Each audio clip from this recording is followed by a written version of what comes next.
آپ کو کریئر میں لانے میں عمر شریف صاحب مرحوم کا بھی ہاتھ ہے. جی بالکل ہے. تو وہ ان کے ساتھ آپ کا سلسلہ کیسے شروع ہوا؟ پہلے کب ملاقات ہوئی؟ کیسے آپ کا ان کے ساتھ تعلق بنا؟ ایکچولی میری ان سے ملاقات کوئی بھی نہیں ہوئی تھی. جب یہ میوزک چیلنج چل رہا تھا انہوں نے اس میں میری آواز سنی اور وہ فلم بنا رہے تھے چاند بابو.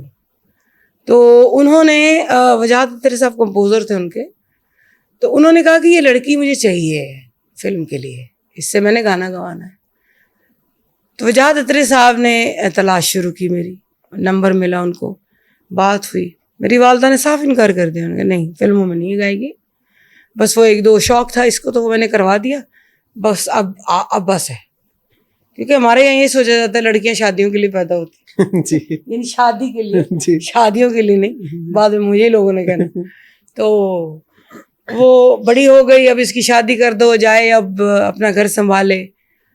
تو عمر شریف صاحب نے پیچھے ہٹے اور وجاہت اختر صاحب بھی نہیں ہٹے.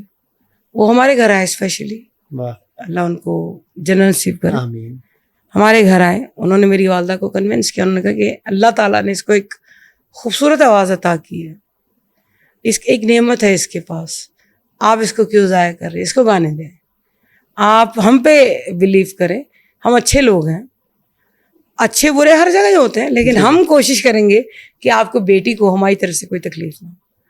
تو والدہ ذرا تسلی میں آئی اور انہوں نے صاف کہا کہ آپ ساتھ آئیں، آپ آئیں، آپ خود دیکھیں، جو آپ کو غلط لگے آپ روک دیں، جو آپ کو صحیح لگے آپ کر لیں. امی نے کہا تو ٹھیک ہے. پھر اس کے بعد پھر میں نے عمر شریف صاحب کو میں ان کی بہت شکر گزار ہوں.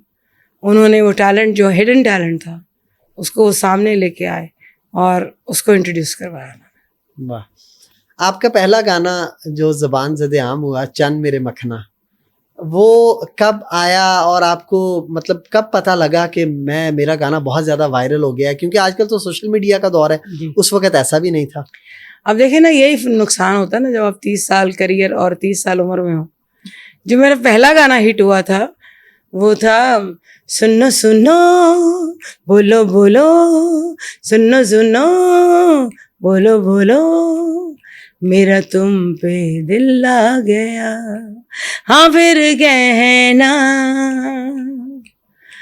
تو جینے کا مزہ گیا گیا گیا.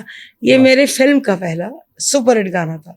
اس کے بعد بہت سارے تھے نکاح فلم کے گانے، میں یوں ملوں تجھے تیرا لباس ہو جاؤں، کل چاند کی 14ویں رات میں، تیری آنکھوں نے لٹایا مجھ کو.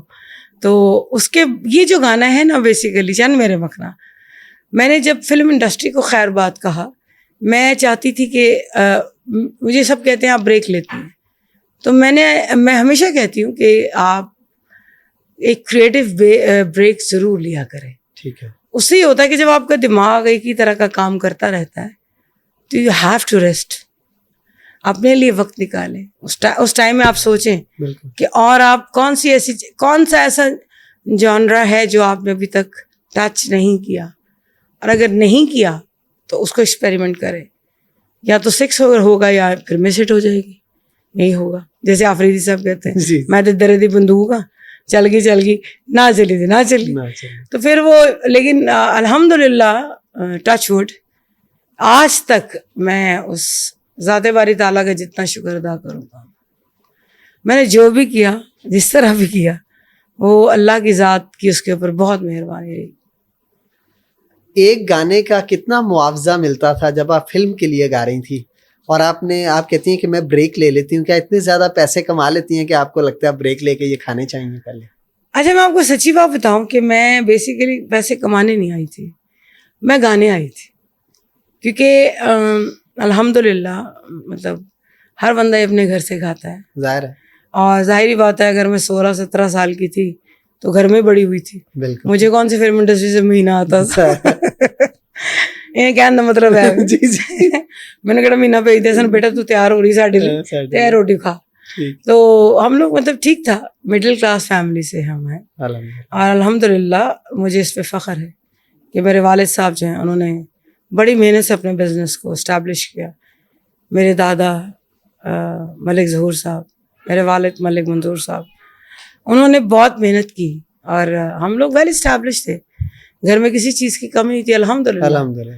تو وہ مجھے چونکہ یہ میرا پیشن تھا اسی لیے تو مجھے کہتے تجھے کیا کرنے جانا ہے.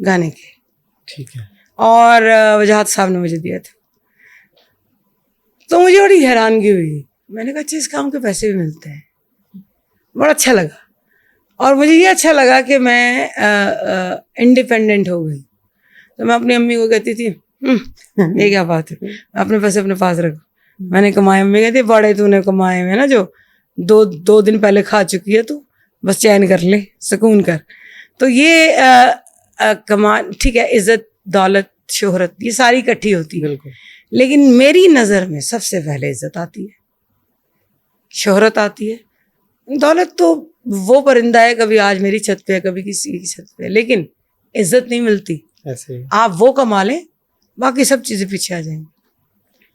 اس کے بعد پھر آپ نے دنیا بھر میں کانسرٹس بھی کیے, اب بھی کر رہی ہیں, ابھی شاید آپ ان قریب دوبارہ انٹرنیشنل ٹور پہ جا رہی ہیں. تو ایک کانسرٹ کا کتنا چارج کرتی ہیں بتانا چاہیں گی؟ ایف بی آر والے ہو, اگر تسی نہ سنو تو میں دس دیں. نہیں سن دے. دیکھیں یہ مختلف ریٹس ہوتے ہیں. ہماری یہ کمپنی ہے جو کہ مینیج کرتی ہے جو بھی ہمیں ملتا ہے. فار ایگزامپل جیسے ہمیں ایک کانسرٹ کا 10 لاکھ مل جاتا ہے یا 5 لاکھ مل جاتا ہے تو 25% وہ کمپنی کا ہوتا ہے, کیونکہ وہ ہمارا رہنا کھانا پینا ہر چیز وہ دیکھتی ہے. اور جو میری کمپنی ہے انٹرنیشنل وہ ہے ٹوٹل ملٹی میڈیا. ٹھیک ہے. اس کے جو سی ای او ہیں سنی ملی واجے وہ ہیں, تو وہ سارا کچھ کر آ کے اچھے پیسے کما لیتی ہوں. یعنی کہ ایک ایوریج انکم سے زیادہ ہوئی ہوتی ہے وہ, اور اچھے خاصے معاوضہ ملتا ہے مجھے.